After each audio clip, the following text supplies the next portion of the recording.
The federal government is working to ensure the smooth conduct of a national census that will be credible and acceptable.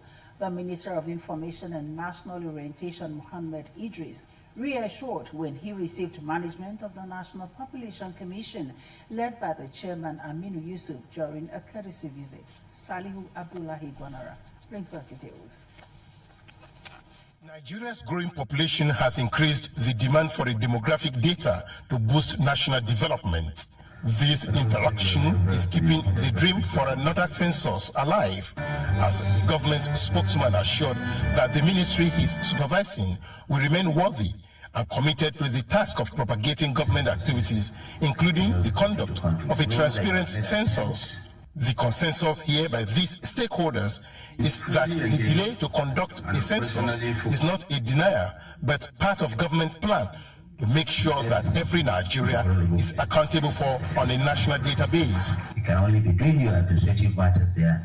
The international community and people from the country are waiting for that vital legal part of the processes, and that is the national proclamation by the President and Commander-in-Chief. He is the only one that can do that, not the chairman, not any minister. So we await Mr. President for that proclamation, and I'm aware that Mr. President is working and putting all things together to ensure that this census happens at a time that it will be so credible for Nigerians and the international community to trust. And this is exactly what he is going to do. Beyond census preparation, the Commission continues to execute population-related activities that are fundamental to governance, planning, and sustainable development in Nigeria. With barely a month in office, the chairman is intensifying advocacy drive to seek support and collaboration with relevant stakeholders, particularly the public media, to promote national awareness pending the time a national census will be conducted. In Abuja, Salihu Abdullahi Gwanara, NTA News. The Hydrocarbon Pollution Remediation Project, HYPREP, has officially flagged off an intensive training program in mechatronics engineering for youths across Ogoniland. The training under the Renewed Hope agenda is part of ongoing efforts to build local capacity and promote technical skills aimed at enhancing youth participation in industrial and remediation operations. Rabbi Singaratadi has details.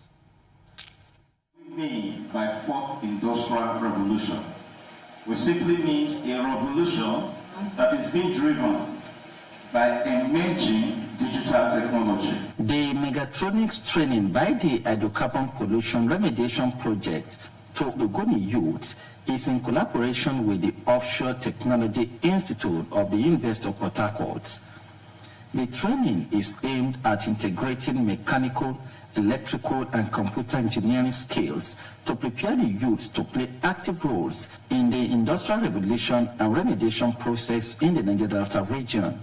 In a world increasingly driven by technology, automation, and innovation, mechatronics stands at the center of modern industry, manufacturing, and engineering solutions.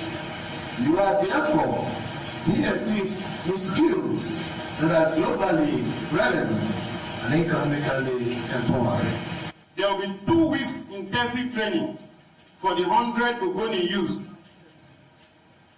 after which we will go to our facility at Transamadi Industrial Layout for industrial explosion. If we fail to prepare the future for the youth, we are not failing to prepare the youth for the future. Please take this training seriously. HYPREP coordinator Professor Nanibari Nizabe described the initiative as a strategic investment in the future of Ogoni youths, noting that previous trainings in aviation, marine, and agro-processing by HYPREP is already expanding the frontiers of economic revolution in Ogoniland. We are dedicated to giving our people, the Ogoni people, the very best we can. And that is why we choose the contractor we choose. And this part of that choosing, we said that you have to partner with the unique Uniport, the Offshore Technology Institute. group with the training, I'll be able to achieve a lot, all into AI, robotics, and mechatronics production and all. At the end of the program, I want to be able to do a lot of things. I feel very excited to have that, to level the playing field and have the support that this program is going to offer. The program forms part of federal government's efforts at promoting sustainable development and economic empowerment of the Ogoni people. In Port Harcourt, Robinson Daratede, NTA News. Nigeria's policy on drug abuse is shaped by laws with enforcement agencies and drug regulators put in place for effective implementation. According to the United Nations, Nigeria is grappling with a significant drug crisis, with drug use rate of 4.4%, resulting in millions of Nigerians currently living with drug use disorders. Ijomo Gweke, who spoke with some stakeholders, brings us details. Drug abuse is a serious issue that affects individuals, families, and communities. The use of illicit substances such as cocaine, cannabis, tramadol, among others, which are commonly abused, can have devastating effects ranging from physical, mental, and socio-economic issues. Promise Anele, a pharmacist and a counselor at Rivers State University, speaks on mental health risks associated with drug abuse. Government needs to be a little more intentional in dealing with these issues, and if we must get it right, we get to the foundation of the problem. Part of it is that we have a chaotic drug distribution chain in Nigeria, where all manners of people, trained and untrained, handle products, and people are now seeing drug as a business item, which it ought not to be. A case like that involved his father is late. According to him, that he grew up with a mother, and the mother is a civil servant. Anytime the woman received her salary, she will use it to drink. Before you know, the whole money will finish. Somebody, out of pity, a friend of the father, took this boy, put him in the school.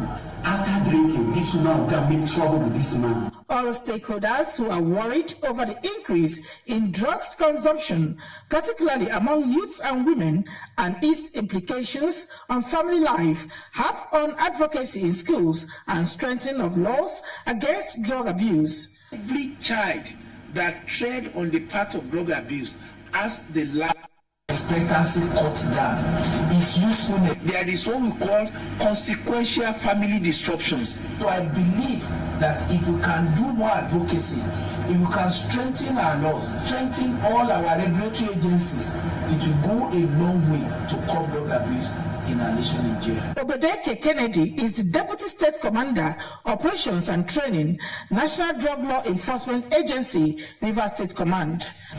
We need collaboration from everybody. Nobody sells drugs from the air. You must come to society where people are going to buy the drugs from you. Somebody rent his house for you. You are selling drugs in that house. People are coming to buy from that community. Because it's available, people buy them. We go out every day. And like yesterday, we went out to the town to arrest a notorious Curtis drug dealer. And at the end of the day, his boys came out to attack us. But we were able to subdue them. He's in custody, and the drugs are out of the society. So on daily basis, we go out for arrest, and the attack on us does not deter us from doing our job because it's our core mandate. We are attacking the war head on without looking back. As the ongoing reforms to drastically change the narrative is on, it is the hope of Nigerians that strict penalties will indeed serve as a deterrent to offenders. In Port Harcourt, Ijomo Gweke, NTA News. Conversations around Nigeria's future have once again placed young people at the center, with stakeholders emphasizing value reorientation as a key response to the country's daunting challenges. Development experts also believe that aligning the qualities of resilience and creativity of the youths with strong ethical standards will accelerate progress towards national goals. Chide Beronia takes it from here. Nigeria's youthful population has been described as having a potential demographic advantage, but experts warn that without deliberate value reorientation, the nation may struggle to achieve its long-term aspirations. At a time when unemployment, insecurity, and social inequality persist, analysts say the behavior, mindset, and choices of young people will significantly shape the country's trajectory. They argue that nurturing values such as accountability, diligence, and respect for national institutions is critical to converting youthful energy into productive outcomes. It is very important, far more important, that in case we want to build the Nigeria that all of us desire, the youth must come out from their cocoon. The youth must bring the toga of disrespect down.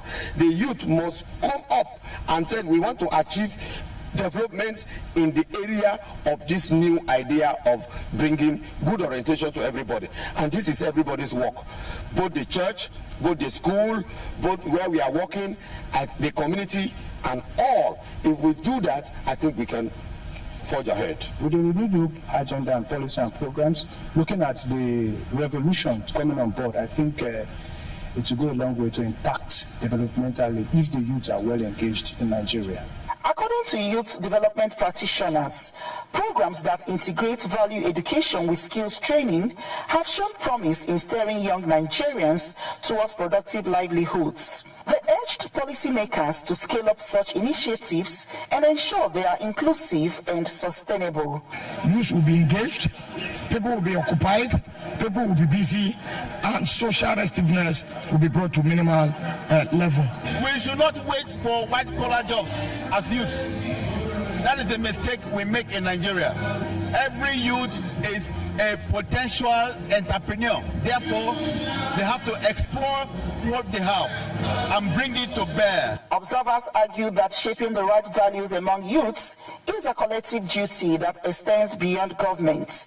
They note that a conscious return to ethical conduct and civic responsibility will strengthen the nation's resolve to meet its development aspirations. In Port Harcourt, Chidie Bere Onia, NTA News. You're watching NTA Port Harcourt News at 1. More reports will come to you after this time. Please stay with us. Sunrise is about to brighten your mornings.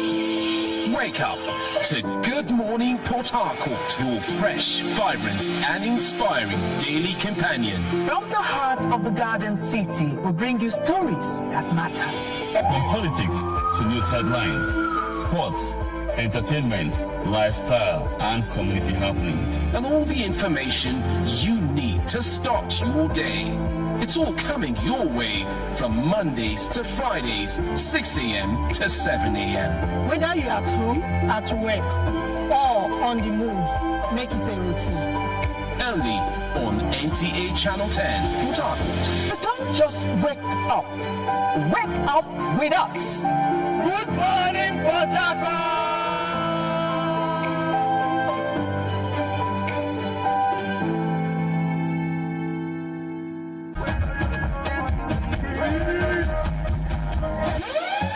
Your birthday is coming.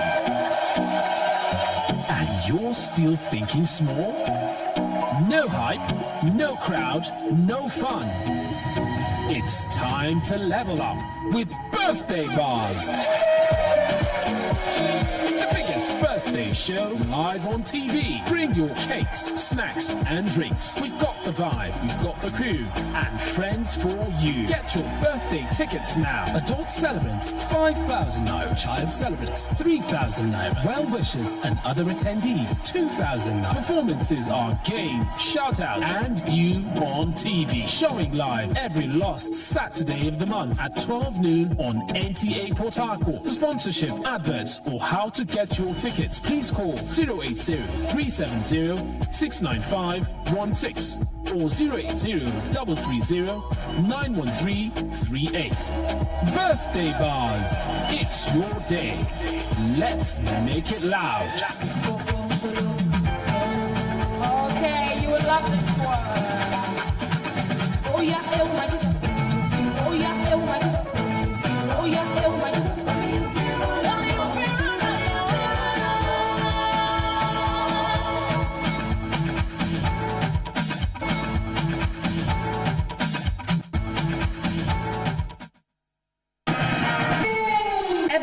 event tells a story, and we tell the story with style. Social Diary, a platform where we bring you the most colorful, classy, and memorable events, from weddings, birthdays, corporate events, religious activities, school events, cultural festivals, to burial ceremonies, and more. So, do you have an event? Big or small, stylish or simple, Social Diary will give it color, glamour, and unforgettable memories. Showing on NTA Port Harcourt, Channel 10, every Sunday at 7:30 p.m. and a repeat on Monday, 12:30 p.m. You can call us on 080-370-69516 or 080-370-86797. Social Diary, the magic of your special occasion. You're welcome back, and now to the rest of the news. Motorists and other concerned residents of Port Harcourt are calling on the state government and other relevant government agencies to promptly address the issue of stolen manhole covers on most of the flyovers in the state capital. They note that if urgent steps are not taken, it may cause irreparable damage to motorists and other users of the flyover bridge. Emmanuel Lene has details. Manholes provide essential access to underground utilities for inspection, maintenance, and repair, and are crucial for maintaining the functionality of drainages and other systems. Unfortunately, these crucial infrastructure components on all the flyovers on the Port Harcourt-Aba Road have been removed or damaged, putting the flyovers and its users at great risk and durability. Apart from the flyover covers, the expansion joints, which are meant to prevent cracking or collapse or structural failure of the bridges, are also at great risk, as most of the components too have been damaged or cutted away, leaving most of the vehicles which ply the flyovers at serious risk. Some residents blame the removal on the activities of scavengers and other criminal elements around the bridges at night. These old scrap metals, they are being sold, and one can earn from it. So I believe it's the scrap pickers that are the ones committing those crimes. And all these bad boys, they are the one removing the manhole. Government is supposed to keep a security around mostly these flyovers, because sometimes you walk around, you see some boys in the night, even in the broad daylight, robbing people, causing mayhem, causing problems around the flyovers. Some motorists who spoke to NTA News recounted some of their bitter experiences using the bridges, especially at night.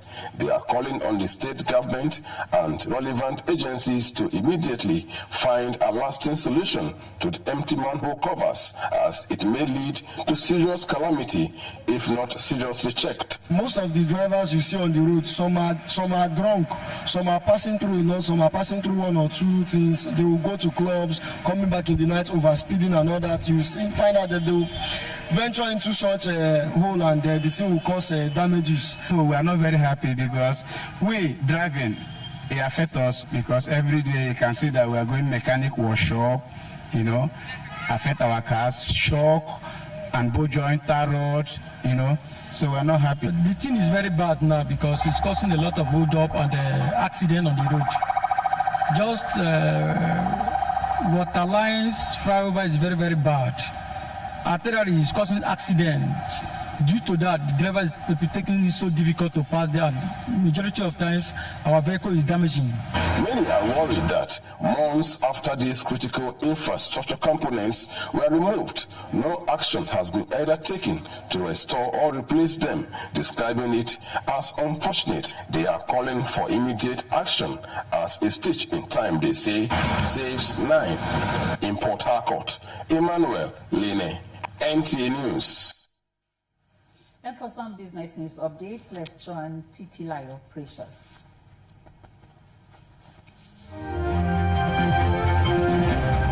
Nigeria Nigeria Securities and Exchange Commission has introduced tougher rules for the country's fast-growing crypto market, setting a 2 billion naira minimum paid-up capital requirement for digital asset exchanges and digital asset custodian. In a circular dated January 16, 2026, the Nigeria Securities and Exchange Commission says the revised capital framework, its first major update since 2015, is aimed at strengthening financial stability, protecting investors, and reducing risks associated with digital finance. Under the new rules, digital asset exchanges and custodians must maintain 2 billion naira in paid-up capital, while other virtual asset services providers will require between 300 million naira and 1 billion naira, depending on their license category.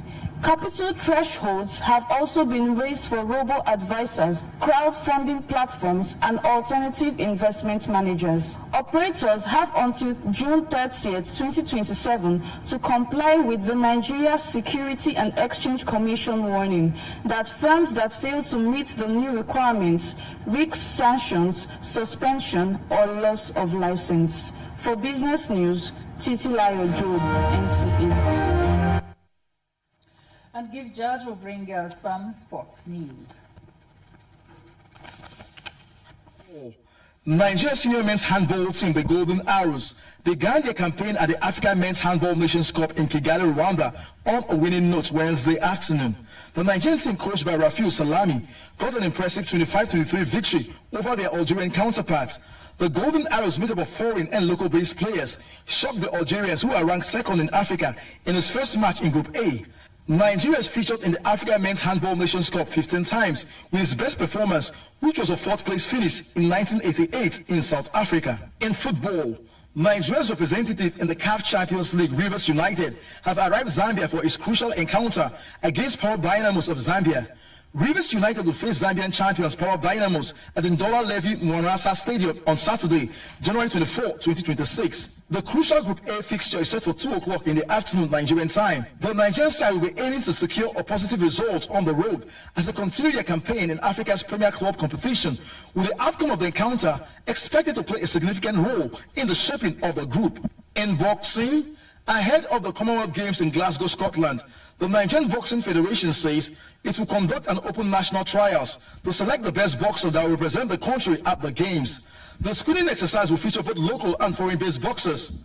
According to the Federation, the boxing trials, which is expected to be transparent, will give all the boxers equal opportunity to be selected to represent the country at the Games. For the whole community of Nigeria to raise with their fellow local boxers, local counterparts, who will be training very, very hard, preparing seriously to make sure they raise the flag of the Nigeria power in the upcoming game.